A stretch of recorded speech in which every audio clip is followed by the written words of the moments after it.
The Resilience Across Borders podcast is intended for education, support, and inspiration. I am not a psychologist or a medical doctor and do not offer any professional, medical, or health advice. If you are dealing with or suffering from any psychological or medical conditions, please seek help from a qualified health professional.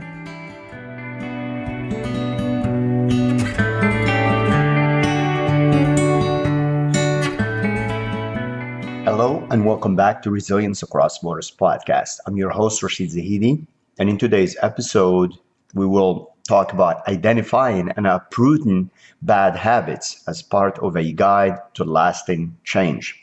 So bad habits can sneak into our lives almost unnoticed, quietly shaping our daily routines and influencing our overall well-being. Just like bad weeds can take over a garden without regular intervention and weeding. Just like you weed your garden, you got to weed your habits and weed your mind. So identifying and uprooting these habits is crucial for personal growth and a healthier lifestyle. This episode explores practical strategies to recognize and eliminate bad habits, offering examples and actionable advice for each step, as we like to do here. Number one, awareness. You're going to hear this come up again and again. It's where a lot of things start, right? So awareness is the first step to change. A strategy for this is to increase self-awareness to identify bad habits. And a practical use, to be more specific, is for instance, you do something that actually has you notice this. One example is to keep a habit journal. When you write down daily activities and note which actions are habitual, which ones are you repeating. Most of us are creatures of habit. So reflect on how each habit makes you feel and its impact on your day. Over time, patterns will emerge, helping you identify which habits are detrimental. A good question to ask yourself is, if you look at a habit and say, if I keep repeating this habit every day, how will my life be in a week? How will it be in a month? How will it be in a year? And that's really a good question to ask yourself every now and then about habits. So that which gets measured, gets noticed, gets measured. And then as a result, gets done and taken care of. I'd like to always remind myself and others around me is don't sleepwalk through life, or you will end up in many places you really don't want to be. So another strategy for this is get in the habit of mindfulness meditation, or simply put, a practical use is to practice mindfulness to become more aware of automatic behaviors. For instance, spend 5 or 10 minutes each morning in mindfulness meditation, focusing on the present moment. When you notice yourself engaging in a habitual action, pause, observe it, and reflect on it without judgment first. This practice will help you recognize bad habits as they occur. In other words, you observe yourself in the act. Number two, identify triggers. So a strategy for this is determine what triggers bad habits. And a practical use is to conduct what's called a trigger analysis. So whenever you catch yourself engaging in a bad habit, note the time, the location, the emotions leading up to it, and maybe preceding events and circumstances. After a week or so, review your notes to identify patterns, common triggers. This awareness allows you to anticipate and avoid situations that lead to bad habits. And in some instances, make sure you don't put yourself in those situations if they're not healthy for you, or just lead you down the wrong path and get you into the bad habits. Next strategy for this is to implement solutions. So if then, right? So plan, practical use, create a contingency plans for triggers, basically. So whenever that comes up, you're ready. This is what you're going to do. For instance, if you realize that stress triggers your habits over eating, develop an alternative response. For instance, if I feel stressed, then I will take a 5-minute walk instead of reaching for snacks. Also, make sure you don't have unhealthy snacks just within reach, because our willpower is just in a muscle. It gets exhausted. So if you're putting all these things around it, it's bound to fail. This pre-planned response helps you break the cycle. Number three, replace bad habits with good ones. A strategy for this is to substitute bad habits with healthier alternatives. When you have healthier habits there, you're too busy with the good habits and there's not enough time left for the bad habits. A practical use is to identify and practice new positive habits. So if you habitually, for instance, check your phone first thing in the morning, replace it with a more beneficial activity like stretching or reading. Gradually, the new habit will take root, crowding out the old one. Where the phone is used to be, for instance, put a book or put a journal or not, or put nothing and leave the phone on a somewhat far or further away dresser or out of easy reach without getting up and stretching first, for instance.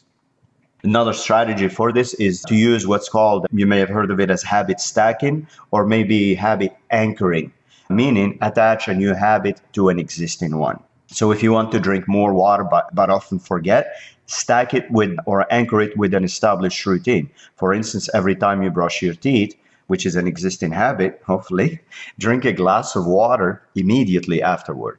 This pairing makes the new habit easier to adopt and easier to remember.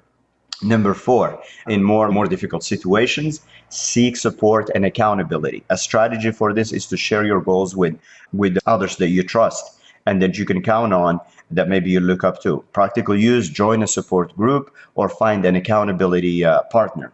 We find that we're usually more accountable to others than we are to ourselves. That's why people get personal trainers. That's why people get work buddies, coaches, and things like that. Because when you have to report to other people, you show up, you do what you need to do. For instance, if you want to stop smoking, join a support group where you can share experiences and strategies. Alternatively, find a friend or family member who will hold you accountable. Checking in regularly on your progress, but again, it has to be the right person because some strategies here can be counterproductive if it's judgmental or if it's like it can backfire. So you have to make sure it's the right person who knows the right strategies that work and who knows how to hold space for you and how to be supportive without making you feel like crap. Another strategy for this is utilize something that's all around us these days, which is technology. And the practical use is to use apps to track and remind you of your goals. It can be anything as simple as calendars and task organizers and things like that to advanced apps. You can download a habit tracking app that sends daily reminders and tracks your progress. There are apps out there available that turn habit tracking into a game too. They gamify it, making the process more engaging and motivating. And a lot of these, for their entry level, they're basically free. But if you need something that's really more customized or whatever, invest in yourself. It's usually no more than a cup of coffee. 5, practice self-compassion and patience. A strategy for this is be kind to yourself during the process. A practical use, practice self-compassion techniques because none of this works if you're just beating on yourself, right? None of this works if you're just shaming yourself or anything. None of those strategies work. So when you slip up, instead of criticizing yourself and coming down hard on yourself, acknowledge the difficulty of breaking habits, reaffirm your commitment to change, use positive affirmations and reminders to self. I am capable of change to maintain motivation and to remind yourself that basically saying to yourself, yeah, I got this. I may have slipped here or there, but I'm still the captain of my ship, right? So another strategy for this is to set realistic goals. Don't overwhelm yourself. A practical use is break down the process into manageable steps. So for instance, rather than trying to eliminate a bad habit overnight, set small achievable goals. If you want to reduce screen time, start by cutting down 15 minutes each week until you reach your desired limit. Celebrate each small victory along the way to build momentum. If you are more the cold turkey type, then go for it. In conclusion, identifying and uprooting bad habits is a journey that requires awareness, requires strategy, and it requires perseverance. By becoming more aware of your habits, identifying triggers, replacing bad habits with positive ones, seeking support, and practicing self-compassion, you can create lasting change. Remember, every small step forward is progress. So start today, and gradually you will transform your habits and improve your life. As always, thank you for tuning into the Resilience Across Borders podcast. If you are enjoying this podcast and finding it helpful to you, please pick up a copy of the companion journal by yours truly called Emo Gym on Amazon. You can follow the blog posts and new episodes as they get added at this URL at resilience.com, or you can bookmark the podcast on your favorite podcast listening app. Remember to be kind to yourself and be kind to others and stay resilient.